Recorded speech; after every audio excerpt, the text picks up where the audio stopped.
E aí, pessoal? Nesse vídeo a gente vai ver mais alguns exemplos de equações lineares de primeira ordem, como resolver e também como encontrar o domínio dessas soluções. Mas antes, vamos revisar o roteiro para resolver essas equações. Uma equação linear de primeira ordem é uma equação que pode ser escrita nessa forma aqui, e o roteiro para resolver elas é o seguinte. Primeira coisa, a gente vai reescrever essa equação na forma padrão, que é essa daqui. Para isso, basta você dividir a equação original por a1 de x, garantindo que o coeficiente da derivada da função incógnita y seja 1. Então, esse daqui é o formato padrão. Depois, a gente vai procurar pelo fator integrante. O fator integrante, como a gente deduziu, é dado por essa expressão. Ele é a exponencial da integral da função p. A função p é essa função que acompanha aqui, né, a função incógnita y na equação. Uma vez que obteve o fator integrante, você pega a equação do item 1, ou seja, a equação reescrita, não é a equação original, é a equação reescrita do item 1, multiplica por μ, e se as contas estiverem certas, o lado esquerdo dessa expressão que você obteve tem que ser igual à derivada de μ vezes y. Uma vez que você reescreveu a equação dessa maneira, agora para você obter a função incógnita y, basta você integrar essa identidade. Então, integrando, a gente consegue isolar o y. Caso você esteja com problema de valor inicial, é aqui, nesse momento, depois de todas essas contas, que você usa a condição inicial.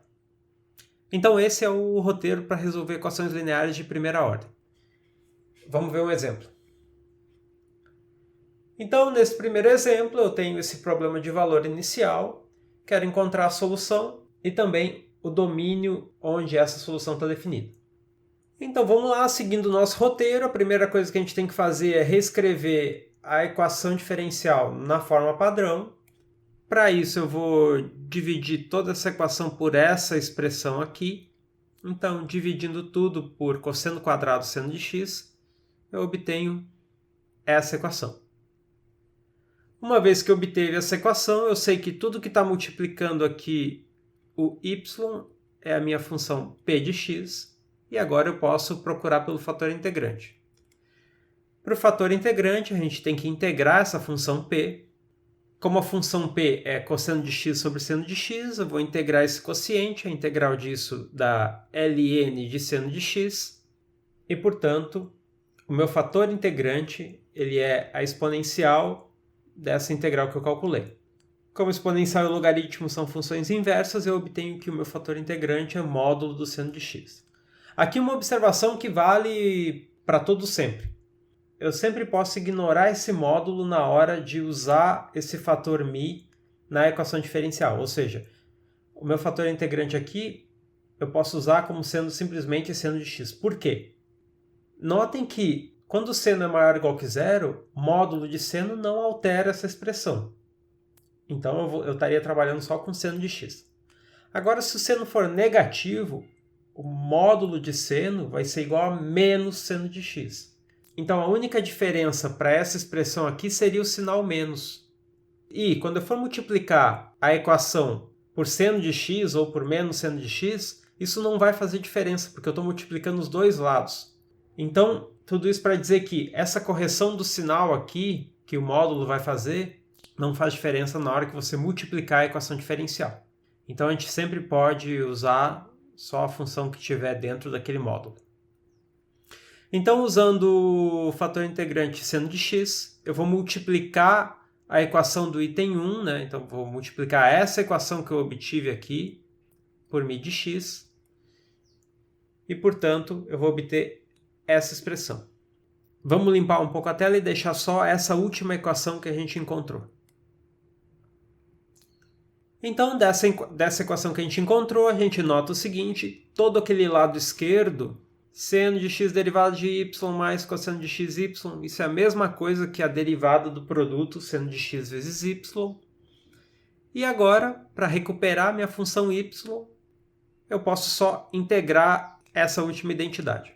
Então, integrando, eu vou obter do lado esquerdo seno de x vezes y e integral de 1 sobre cosseno quadrado.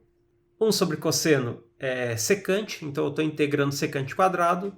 cuja integral é tangente. Então eu fico com essa relação aqui para y, e agora a minha função y, solução da equação diferencial, tem essa cara aqui. Dá para fazer mais uma simplificaçãozinha, porque a tangente é seno sobre cosseno. E então a minha solução geral é 1 sobre cosseno mais uma constante arbitrária sobre seno de x. Agora, olhando para a condição inicial, eu tenho que a função em π sobre 4 tem que ser zero. Usando a expressão da solução geral com x igual a π sobre 4, eu obtenho essa relação aqui para C, e, portanto, C precisa satisfazer essa equação, e assim, C tem que ser menos 1. Portanto, a solução do meu problema de valor inicial é dado por essa função aqui. Agora, para determinar o domínio dessa solução, vamos apagar essas contas e deixar só a expressão da solução y. Então, como sempre, para determinar o domínio, primeiro a gente olha para a função y como uma função diferenciável. Então, eu estou procurando pelo domínio natural dessa expressão como uma função diferenciável. E a gente vê que essa função y está definida para todos os valores de x, desde que seno de x e cosseno de x não sejam zero. E assim, para que o seno e o cosseno não sejam zero, eu preciso que o x seja diferente desses valores aqui. Então, na primeira linha, eu tenho as raízes da função seno, e na segunda linha, eu tenho todas as raízes da função cosseno. Então, essa expressão para y está definida para todos os valores de x, diferente desses listados aí na direita. Agora, da equação diferencial, a gente vê que todas as funções que aparecem aqui são funções que estão definidas em toda a reta. Todas essas expressões aqui fazem sentido para qualquer valor de x e de y. Portanto, daqui a gente não tem nenhuma restrição. Agora, para determinar o intervalo de definição da solução do problema, basta eu juntar essas duas informações. Então eu vou desenhar aqui a reta real e vou começar a marcar os pontos que têm alguma restrição. Então, do item 1, eu vou marcar todos esses pontos aqui. Esses são pontos onde ou a função seno ou a função cosseno se anulam. A gente viu que nesses pontos a expressão da solução y não está definida. Agora, do item 2, eu não tenho nenhuma restrição extra, portanto, o que eu tenho que fazer aqui é o seguinte. Basta eu ver aonde que esse instante inicial aqui está. Então, a condição inicial está sendo dada em π sobre 4, ou seja, eu estou procurando por uma solução que esteja definida no ponto π sobre 4. Então, vou marcar o ponto π sobre 4 aqui. Agora, basta eu pegar o maior intervalo que contém esse instante π sobre 4 e não contém nenhum dos pontos que tem alguma restrição, que a gente obteve ali a partir do item 1. Então, o maior intervalo é esse intervalo aqui, que vai de 0 a π sobre 2, e, portanto, o domínio da minha solução para o problema de valor inicial é o intervalo 0, π sobre 2. E é isso, acabou. Próximo exemplo. Bom, vamos lá. Nesse exemplo 2, a gente tem um modelo para a velocidade de uma gota de chuva. Quais são as hipóteses envolvidas? A primeira coisa é que a gota de chuva tem sempre um formato esférico e, inicialmente, o raio dessa gota de chuva é 3 milímetros. A partir do momento que essa gota de chuva começa a cair, o raio da gota, em cada instante de tempo t, é dado por essa expressão aqui. Essa função r de t ela é uma função decrescente. Então, significa que a partir do momento que a gota começa a cair, a gota começa a diminuir de tamanho. Assim, a velocidade v de t da gota de chuva ela satisfaz esse problema de valor inicial, onde a equação é uma equação diferencial linear para essa função v, e a condição inicial é dada aqui no instante zero como sendo zero, ou seja, essa gota de chuva começa a cair a partir do repouso. Então, com todas essas informações, a gente quer encontrar uma expressão para a função velocidade v de t da gota e o domínio onde essa solução é válida. Então, notem que a equação diferencial ela envolve a função raio da gota de chuva. Então, vou reescrever essa equação aqui embaixo. Aqui eu troquei r de t pela expressão que define r de t. E agora, só para não carregar essas constantes até o final dos cálculos, eu vou trocar todos esses valores por valores gerais. Então, vou trocar menos 0,0001 por A, aquele 9,8 eu vou convenientemente trocar por G, e aquele 0,003 é o meu R0. Então, vou só trocar a notação para R0. Assim, a equação diferencial que eu quero resolver fica assim. Então, vamos lá. Vamos apagar o enunciado, deixar só o problema de valor inicial com essa equação reescrita. Essa equação ela é linear, ordem 1, e o que eu tenho aqui multiplicando v é a minha função p de t. A variável independente aqui é o tempo, né? Então, como a minha equação já está na forma padrão, a primeira coisa que eu vou fazer é determinar o fator integrante. Então, o fator integrante envolve a integral daquela função p. Como p é 3a sobre at mais r0, essa integral aqui fica 3a logaritmo de at mais r0, vezes 1 sobre a pela regra da cadeia. Então, essa integral fica 3ln daquela expressão. Portanto, o fator integrante ele é exponencial dessa integral e, portanto, isso é a mesma coisa que módulo de at mais r0 ao cubo. Como a gente falou antes, eu posso ignorar esse módulo e usar só at mais r0 ao cubo. Então, agora, no terceiro item, o que eu vou fazer é pegar a equação diferencial e multiplicar por μ. Multiplicando a equação, eu obtenho essa expressão aqui. Multipliquei toda a equação por aquela função μ de t. Agora eu percebo que todo esse lado esquerdo aqui ele é a mesma coisa que a derivada desse produto. Então, todo aquele lado esquerdo eu posso juntar em uma única derivada da função at mais r0 ao cubo vezes v. Agora, vou integrar essa relação com relação a t, né? E, portanto, a minha solução v tem que satisfazer essa identidade. Aqui eu posso isolar a função v, basta eu dividir tudo por esse termo aqui, e assim eu fico com essa solução geral. Então, a minha função v tem essa cara aqui. Como eu estou com um problema de valor inicial, eu tenho que determinar algum valor para aquela constante c, então vamos apagar essas contas e manter só a expressão da solução geral e o problema de valor inicial. Então, da condição inicial, eu tenho que a velocidade no instante zero tem que ser zero. Então, zerando t naquela expressão da solução geral, eu obtenho essa relação aqui para c. Resolvendo essa equação para c, eu tenho essa próxima identidade e, portanto, a minha constante c tem esse valor aqui. E, portanto, a solução do meu problema de valor inicial é a função v de t dada por essa expressão toda aqui.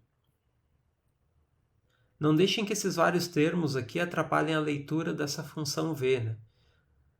Lembrem que g, a e r0 são constantes que a gente definiu lá no início para não ficar carregando aqueles valores com vírgula. Então, o importante aqui é a dependência em t da função v está toda dentro desses parênteses aqui, né?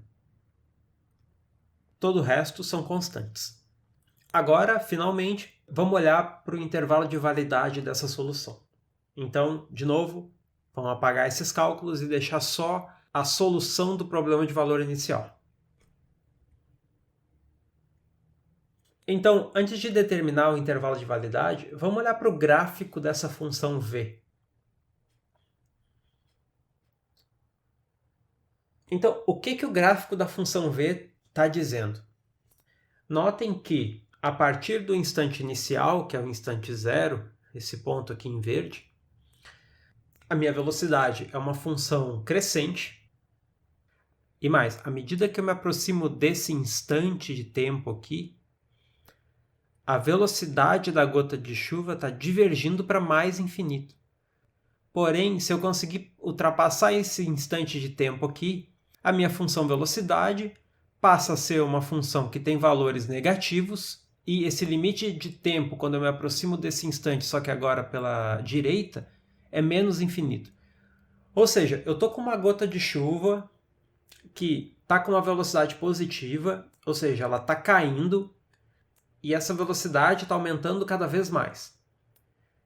E em um determinado instante de tempo, a velocidade vira negativa, ou seja, isso significaria que a gota de chuva agora começa a andar para cima e essa velocidade está diminuindo em módulo à medida que o tempo passa. Então, o que pode ter acontecido nesse instante de tempo aqui para causar uma mudança tão drástica na velocidade da gota de chuva? Bom, a primeira coisa que vem na cabeça quando a gente vê uma mudança tão grande no comportamento de uma gota de chuva é que isso foi causado por um soco do Saitama. Mas aqui tem mais um outro fenômeno que vale a pena a gente investigar. Vamos olhar para essa função V e ver qual é o domínio de definição dela. Bom, o domínio natural dessa função V envolve qualquer instante de tempo, desde que aqueles denominadores ali não se anulem. Notem que nos numeradores dessa função V não tem nada que atrapalhe. Porém, no denominador eu tenho essa expressão aqui, e, portanto, essa expressão não pode ser zero. Isso é a mesma coisa que dizer que a t não pode ser igual a menos o raio inicial da gota. Isso significa que t não pode ter esse valor aqui. Então, substituindo o valor de R0 e o valor de A gente vê que t não pode ser igual a 30. Então, a função V está definida para qualquer instante de tempo t que não seja 30. Então, o instante onde aquele problema aconteceu é o instante t igual a 30. Agora, olhando para a equação, a gente vê que o único problema da equação também é com essa divisão e, portanto, aquele denominador não pode ser zero. Esse denominador é o mesmo que a gente avaliou no item 1 e, portanto, a gente conclui também que a restrição da equação é que t não seja 30.